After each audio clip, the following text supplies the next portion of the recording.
தாமரை வந்து ரொம்ப அற்புதமான தாவரம். பூ பாருங்கள் எவ்வளோ அழகாக இருக்குன்னு, எவ்வளோ பெருசாக இருக்குது. இதோட விதை வந்து நிலத்திலேயே 1000 வருஷம் வரைக்கும் உள்ளுக்குள்ளேயே கிடக்குமா. எப்போ வந்து அதுக்கு தண்ணீர் கிடைக்கிற சூழ்நிலை வருதோ அந்த நேரத்தில் அது முளைச்சி தானாகவே வந்துடும். 1000 வருஷம் வரைக்கும் கூட அந்த விதை வந்து மக்கி போகாமல் கெட்டு போகாமல் இருக்குமா. மொத்தமாக அந்த தாமரை குளமே மொத்தமாக மூடி கிடக்கு பாருங்கள்.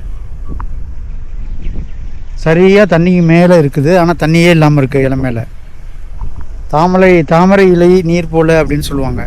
அதில் லேசாக தாமரை இலையில் நீர் பட்டுச்சுன்னா அப்படியே உருண்டே வெளியில் ஓடிடும், ஒட்டாது. ஒரு காலத்தில் தாமரை இலையை பறித்து தான் அதெல்லாம் சாப்பிடுவாங்க. இப்போ எல்லாம் வந்து தாமரை இலை அரிதாகிடுச்சு. இந்த மாதிரி குளத்தை பார்க்குறதே ரொம்ப அரிது. அந்த பக்கம் ஒரு கோயில் இருக்குது பாருங்கள், மிக மிக பசுமையாக இருக்குது. இந்த இடத்த பார்த்தோன்னே வந்து இதை காணொலி எடுக்கணும்னு முடிவு பண்ணிட்டேன். எவ்வளோ பசுமையாக இருக்குது பாருங்கள். இந்த பசுமை எல்லாமே ஆற்று பாசனம் கிடையாது. இங்கே